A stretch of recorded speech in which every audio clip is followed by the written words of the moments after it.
Абу Талиб жасағандай жақсылықты әрбір мұсылман жасай алмайды, ондай, түсіндіңіз ғой. Қаншама жақсылық жасады ол да. Өмірдің бәрін салып жіберді пайғамбарымыздың қасында жүруге. Соның тілеуін тіледі, соның көңіліне қарады, соның мұңын мұңдады.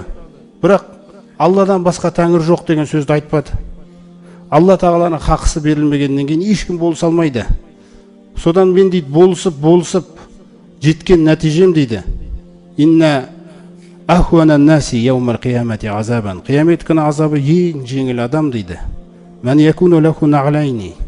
Ол сондай бір адам, оның минаннар, оттан болған екі аяқ киімі болады дейді.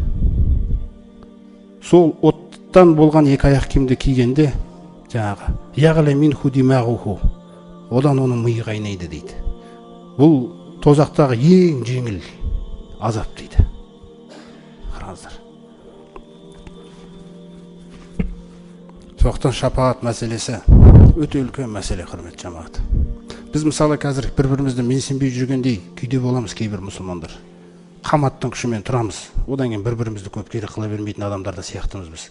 Бәріміз емес, бірақ сондай жағдай бар. Ал енді қараңыздар, қиямет күні жағдай қалай болады? Иза холласаллахул муъминина минан нари ва амину. Аллах тағала муъминдерді тозақтан құтқарған күні, сөйтіп олар аман қалған күні дейді. Қараңыздар. Фама мужадалату ахадикум ли сахибихи фи дуния фил хаққи лаху якуну фи дуния ашадду мужадалатан минал муъминина ли роббихим фи ихванихим уллазина удхилу фин нари. Сендер осы дүниеде дейді, біреуінің бауырыңның хақысы үшін кейде айтысып соның хақысын алып бересің ғой дейді. Сондай жағдайлар бар дейді сендерде өмірде. Өзіңнің бауырыңның хақысы үшін осы дүниеде айтысып хақын алып бересің. Бұл түкке татымайды дейді қияметтегі айтысқа қарағанда дейді. Қараңыздар қандай мәселе. Қияметте мүминдер дейді, Аллах тағала кеңшілік бергендіктен Раббысымен айтысады деген. Қараңыздар. Не үшін? Фи ихванихимул лазина удхилун нара. Отқа кіріп кеткен бауырлары үшін дейді. Сонда айтады дейді. Пайғамбарымыз саллаллаху алейхи айтып жатыр. Қола яқулуна роббана. Сонда айтады дейді. Раббымыз, ихвануна, бауырларымыз, кану юсоллуна маана. Олар бізбен бірге намаз оқитын. Ва кану ясумуна маана. Бізбен бірге ораза ұстайтын. Ва яхуджуна маана. Бізбен бірге қажылық жасайтын. Фа адхалтухумун нара. Сен оларды отқа кіргіздің, Раббым. Осы сөзді қайталай береді дейді. Қайталай береді Аллах тағала айтқанша. Фаяқулуллаху азза ва жалла. Сол кезде Аллах тағала айтады дейді. Изхабу ва ахриджу ман арафтум минхум минан нар. Бара қойыңдар, таныған адамдарыңды бәрін шығарып алыңдар тозақтан деп. Біз ол күні бір-бірімізге керекпіз. Ол керектік бүгін басталу керек. Біз бір-бірімізге керекпіз. Содан барып шығарып алып келеді екен. Ваятуна нара, отқа қарай келеді. Фаярифуна ихванахум, бауырларын тани қояды дейді. Бисуарихим, бет пішіннен. Бауырым деп алып шығады. Ла тахкулун нару суарухум. От олардың жүзін жемейді дейді. Ва минхум ман ахазатин нару иля ансофи сақих. На сирағына дейін жеп қойғаны бар екен дейді ішінде біреуін. Біреуін тобығына дейін жеп қойған иля каабайхи. Фа юхриджунахум. Жәннаттың алдындағы өзенге апарып тастап қайтаран өсіп шығып атады. Тозақ жеп қойған жерлер. Содан әлі келіп тұр дейді жаңағы мүминдер. Кетпей тұр дейді әлі. Раббымыз деп. Раббымыз. Аллах тағала біледі олардың жүректерін деген. Содан айтады екен. Изхабу. Бара қойыңдар. Фахриджу ман кана фи қалбихи. Қараңдар. Кімнің жүрегінде уазну динар минал иман. Бір динардың көлемінде иман болса, соларды да шығарып алыңдаршы дейді. Барып шығарып әкеледі. Соларды шығарып алғаннан кейін қайтадан тұрады. Аллах тағала айтады. Изхабу ва ахриджу минан нари мен кана фи қалбихи нисфу динарин. Қараңыздар, вазну нисфи динарин минал иман. Жарты динардай иманы болса алып шығыңдар дейді. Қараңыздар.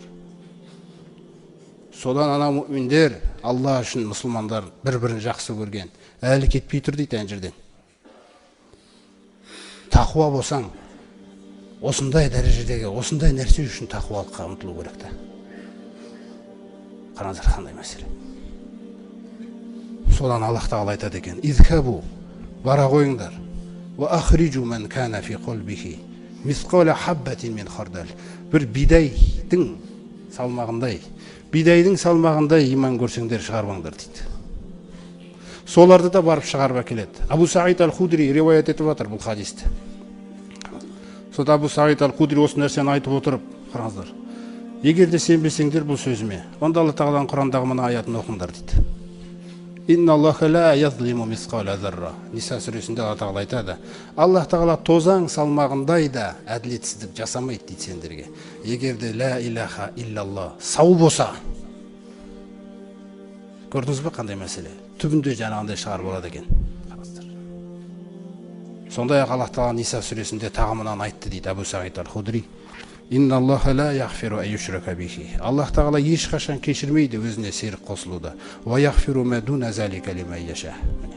Ал бұдан басқа нәрсенің бәрін кешіріп жібереді. Яғни түбінде тозақтан алып шығады деген мағына. Ва ма юшрик биллахи фақад ифтара исман азима. Ал кімде-кім серік қосатын болса, онда ол Аллаға үлкен жала жапты дейді. Жауап береді дейді сол жаласы үшін. Қараңыздар қандай мәселе. Міне, осы шафағат. Қараңыздар қандай мәселе. Пайғамбарымыздың шафағаты. Бір-бірлеріне, мұсылмандардың бір-біріне жасайтын шафағаты. Одан кейін жақтан Құран келеді қиналып тұрған кезінде: Раббым, мен бұны түнде ұйықтатпап едім деп. Міне, бұл Құранға түнде жабыссақ, бұл түнде сол үшін келеді екен. Раббым, мен бұны түнде ұйықтатпағам деп келеді екен да. Түнде ұйқысынан оятып алатым мен. Ораза келеді: Раббым, мен күндізін тыюмен болатын ем бұның жаман нәрселерден. Маған да рұқсат етші деп. Біреудің дүниеде кішкентай күнінде шетінеп кеткен сәби жүгіріп келеді: Әке, ана, маған рұқсат етті Раббым сендерге шапағат етуге. Шапағатым қабыл болады деп. Адам ол күні бүкіл балам осылай кеткенде ғой деп армандайды. Ойламаңыз, Алла тағала ешқашан бұл дүниеде сізге жаман нәрсе жазбайды. Егер мүмин болсаңыз, яхди қалбаху. Алла тағала дұрыс түсінуге қарай жүрегін бұрады дейді әрбір нәрсені. Алла тағала ешқашан сізге жамандық қаламайды. Ешқашан сізге жақсылықтан басқа нәрсе қаламайды. Тек біз өзіміздің жанымыз дүниеміздегі жамандықтар себепті өзіміз тайып кете береміз. Көптеген жаман істерге мысалы.